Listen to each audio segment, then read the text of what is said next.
स्वदेशी उद्योग के लिए देश की आजादी के आंदोलन में जिन्होंने बहुत बड़ा योगदान दिया, ऐसे टाटा परिवार के श्रीमान रतन जी, मंत्री परिषद के मेरे साथी है रविकांत जी,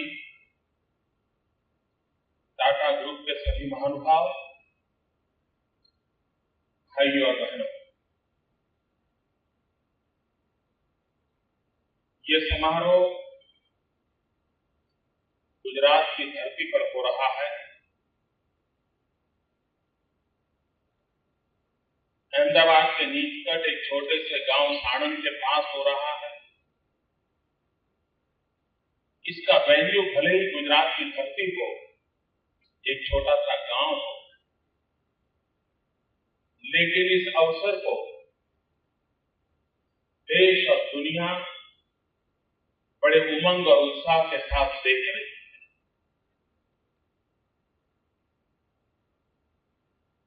सामान्य से सामान्य आजीविका पाने वाला व्यक्ति जब अपने जीवन में जो सपने देखता है तो उसमें एक छोटा सा सपना ये भी होता है कि काश मेरे घर में भी एक कार हो।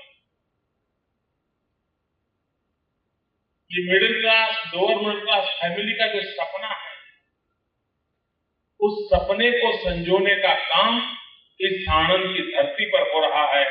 आज देश को हम अर्पित कर रहे हैं। मुझे याद है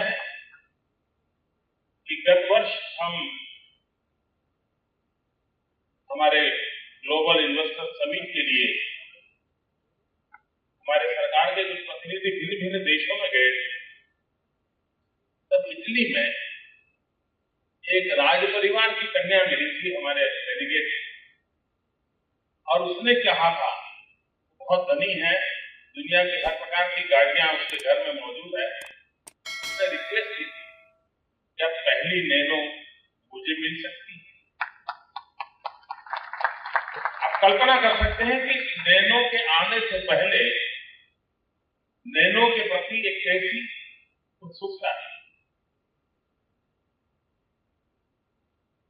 20वीं शताब्दी के प्रारंभ में फोर्ड के द्वारा एक छोटी सी कार बाजार में आई और पूरे विश्व का ध्यान उस कार के प्रति गया था, और लोगों को लगता है कि भाई हाँ, हम भी राजा महाराजा और राजकर्ताओं के निकट हम भी कुछ रह सकते, वो माहौल बन गया है। मैं समझता हूं जो रिवॉल्यूशन फोर्ड के माध्यम से 20वीं शताब्दी के प्रारंभ में हुआ था, 21वीं शताब्दी का ये यश श्रीमान रतन टाटा जी को जा रहा है और उनके इस प्रयास को जा रहा है।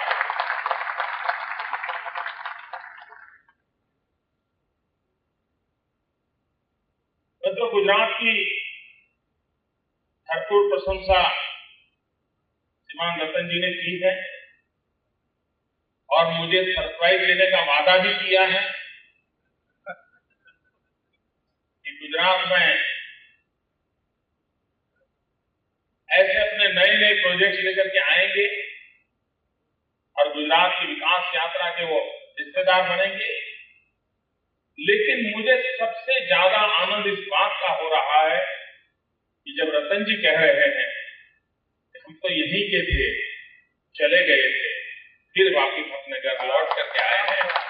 मुझे इस बात का गर्व है कि 400 साल पहले ईरान से जो पारसी परिवार आया होगा और उसको गुजरात के प्रति जो भाव जगा होगा, उस भाव को दोबारा जगाने में आज की वर्तमान सरकार सफल हुई है। ये मेरे लिए सबसे बड़ा आनंद का विषय है कि मेरे अपने लोग कितने ही कौन बिछड़ गए हो, फिर अपने घरों में लौट के आ रहे हैं। इससे बड़ा आनंद और संतोष का विषय एक व्यवस्था के लिए, सरकार के लिए नहीं हो सकता। उस आनंद की अनुभूति मैं आज कर रहा हूं। हम विकास की नई नई क्षितिजों को पार करना चाहते हैं। शायद किसी ने 5 साल 10 साल पहले सोचा तक नहीं होगा कि अहमदाबाद का ये पश्चिमी क्षेत्र, सौराष्ट्र की तरफ जाने वाला एक क्षेत्र इतनी तेज गति से विकसित होगा।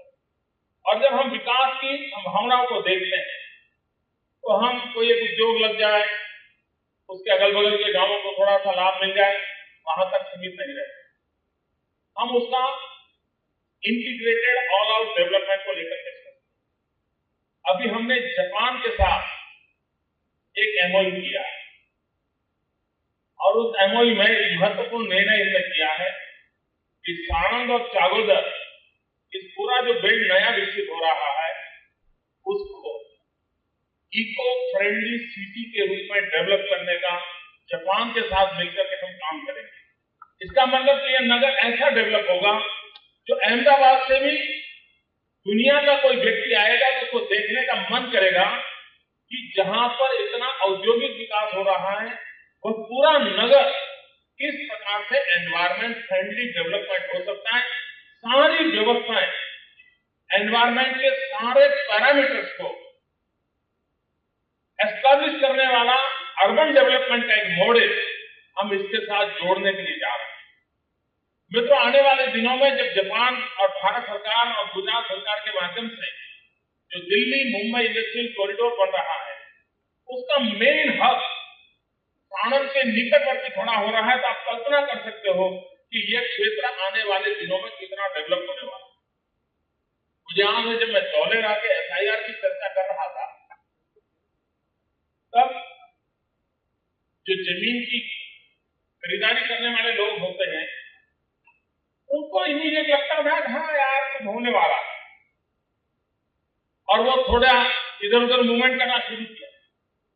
लेकिन बहुत कम लोगों को अंदाज था कि धौलेरा जहां कोई रोड बनाने के लिए तैयार हो, किसी सरकार को विचार नहीं आता था कि धौलेरा एक ऐसी जगह है जहां रास्ता भी बनाया जा सकता है, जहां रास्ते के लिए भी नहीं सोचा जा सकता था, उस जगह पे यह राज्य दुनिया का अव्वल नंबर का इंटरनेशनल एयरपोर्ट बना करके एक विकास की पूरी नई स्थिति को शुरू करने जा रहा है। और स्पेशल इन्वेस्टमेंट रीजन, तो एक जमाना था थोड़ा इंडस्ट्रियल एस्टेट बना दो तो लगता था विकास हो रहा है, फिर एक जमाना आया इंडस्ट्रियल पार्क बना दो तो लगता था विकास हो रहा है, फिर लगने लगा नहीं एसईजेड बना दो तो विकास के मॉडल बन रहा है।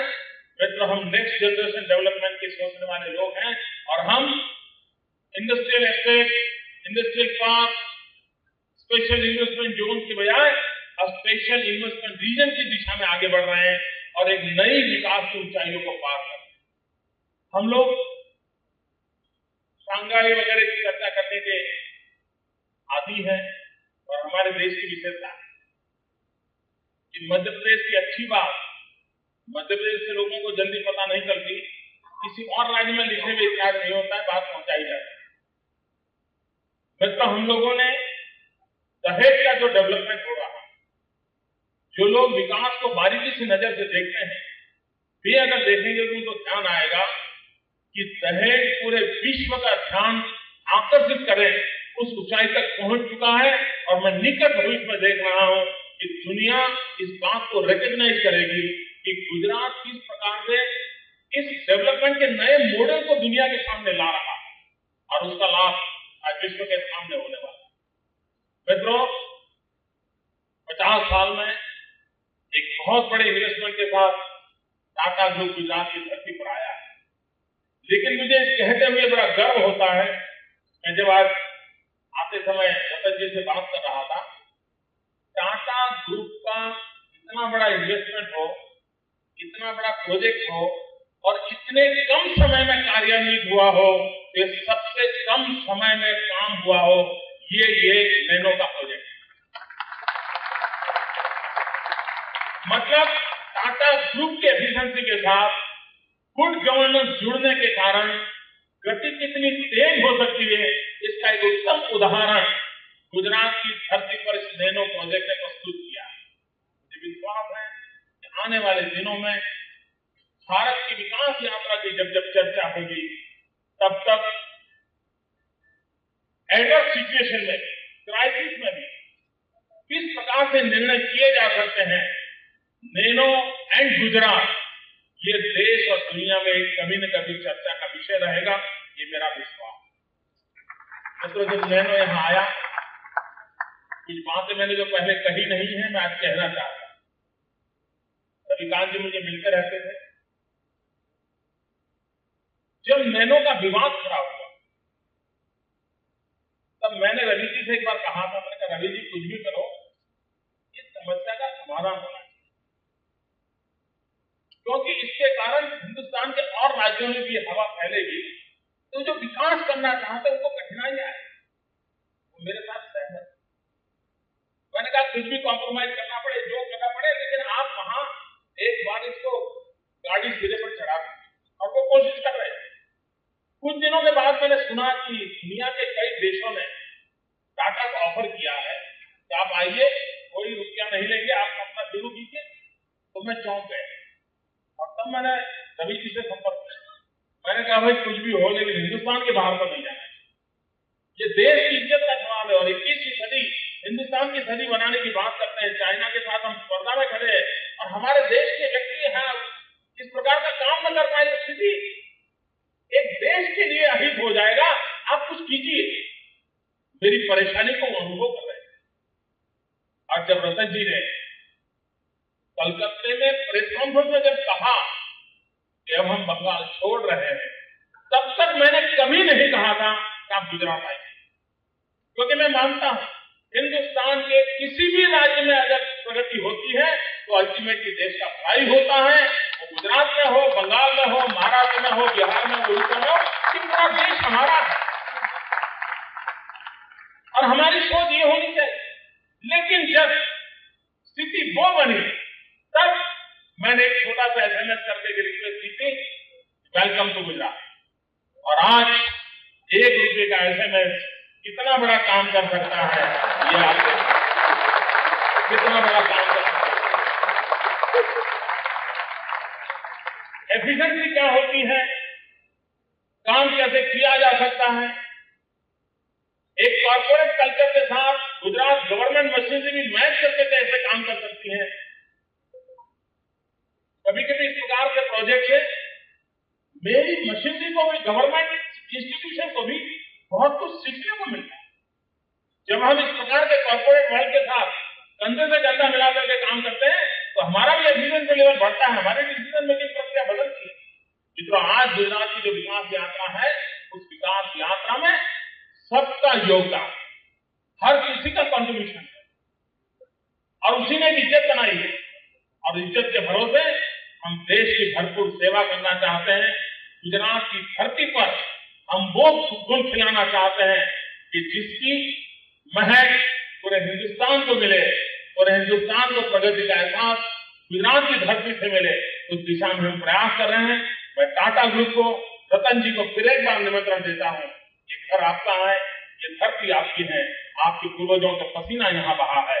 आइए, ये धरती आपको निमंत्रण देती है। आपने अब तक जो विकास किया है उससे कई तेज गति से विकास करने के लिए ये धरती आपको निमंत्रण दे रही है। आइए, गुजरात आपका इंतजार कर रहा है, आपका स्वागत करने जा रहा है। बहुत बहुत धन्यवाद। और देश के गरीब और मध्यम वर्ग के परिवारों को मैं बड़े आदर के साथ कहना चाहता हूं कि गुजरात की धरती में पैदा हुई ये नैनो आपके सपनों को साकार करेगी। आपको जिस गति से आगे बढ़ना होगा, ये आपको साधन के रूप में काम आएगा। जिस मंजिल पर पहुंचना है, उस मंजिल पर ले जाने के लिए ये आपके लिए एक विरासत बनेगी। और मुझे गर्व होगा कि मेरे गुजरात की धरती से आपकी सेवा करने के लिए नैनो आपके घर पहुंच रही है। बहुत बहुत धन्यवाद।